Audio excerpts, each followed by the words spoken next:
আমি আপনাদের সামনে পবিত্র কোরআনের সূরা বাকারার 256 নম্বর আয়াতে কারিমা থেকে তেলাওয়াত করলাম। আল্লাহ তৌফিক দিলে 256 থেকে 260 পর্যন্ত আলোচনা করব। 256, 57, 58, 59, 60।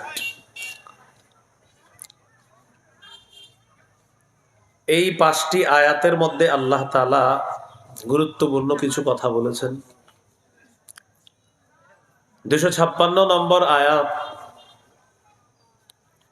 এই আয়াতটা আমরা ছোটবেলা থেকে আলেম ওলামাদের মুখে অনেক বেশি শুনছি। লা ইকরাহা ফিদ্দীন, দিন গ্রহণ করার ক্ষেত্রে কোনো বাড়াবাড়ি করা যাবে না, কোনো জোর করা যাবে না।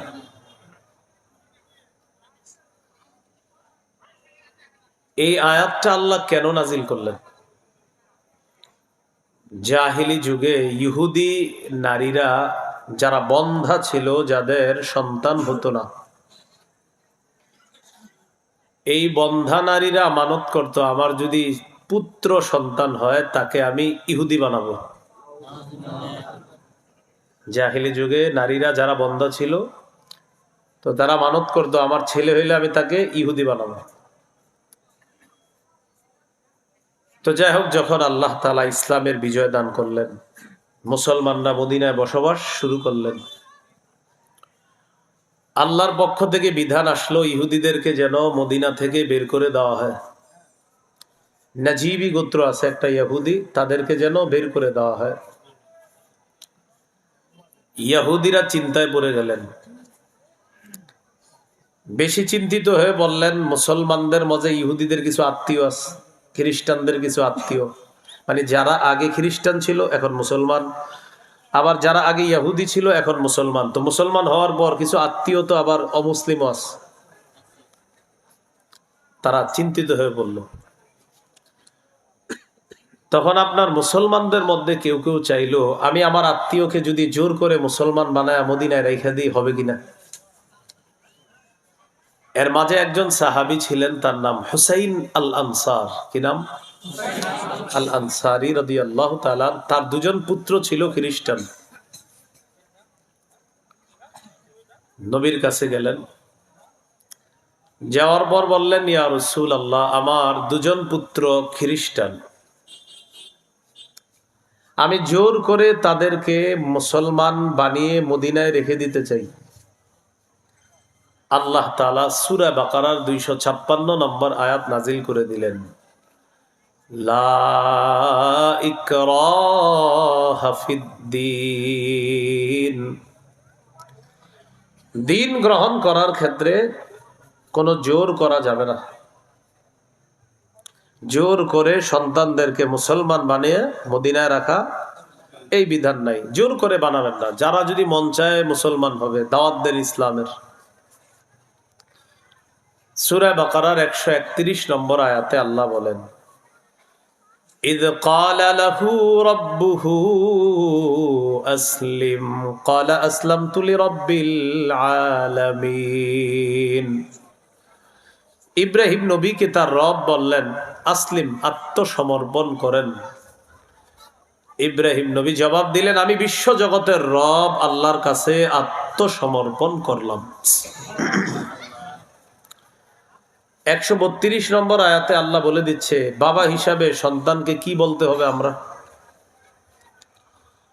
ওয়াওয়াসসা বিহা ইব্রাহিমু বানিহি ওয়া ইয়াকুব ইয়া বানিয়া ইন্নাল্লাহা আস্তাফা লাকুমুদ-দীনা ফালা তামুতুন্না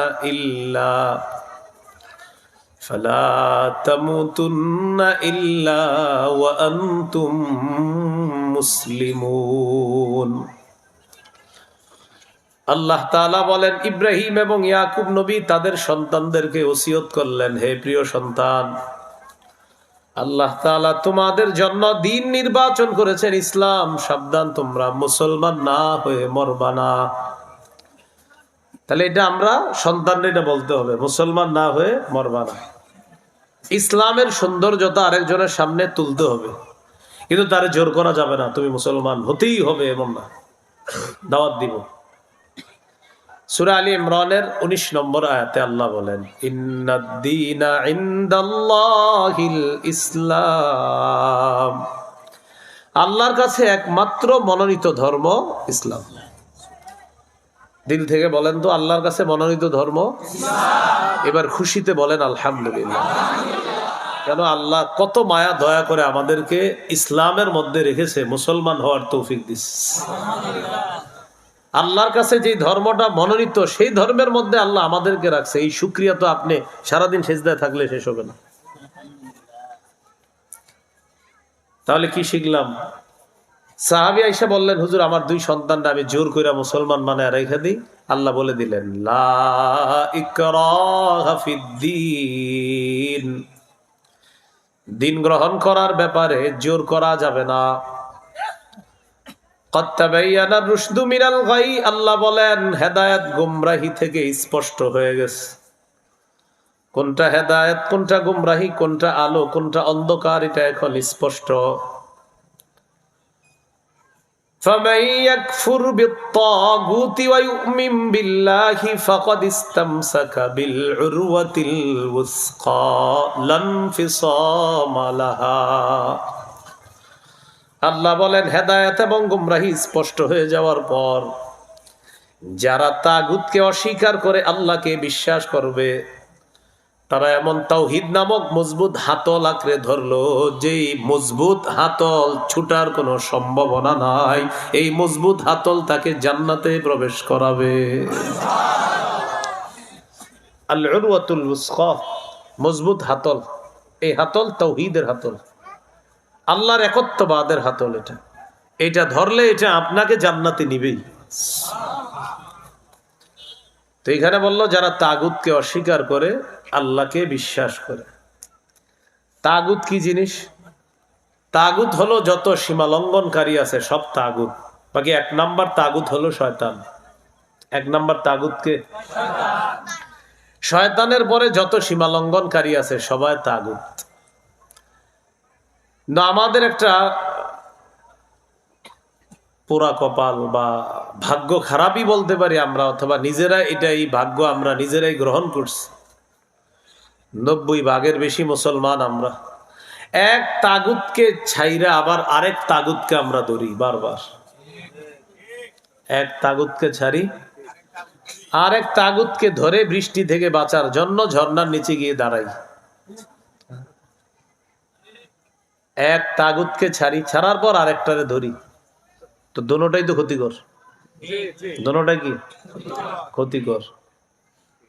তো এই জন্য আমাদের অবস্থা, এক তাগুতকে ছেড়ে আরেক তাগুতকে ধরে বৃষ্টি থেকে বাঁচার জন্য ঝর্ণার নিচে এসে দাঁড়ায়। কি ঘটনা কি? আপনি ঝর্ণার নিচে কেন? আর বললেন না বাহিরে বৃষ্টি, এই জন্য ঝর্ণার নিচে। ও আচ্ছা, উপরে ঝর্ণা।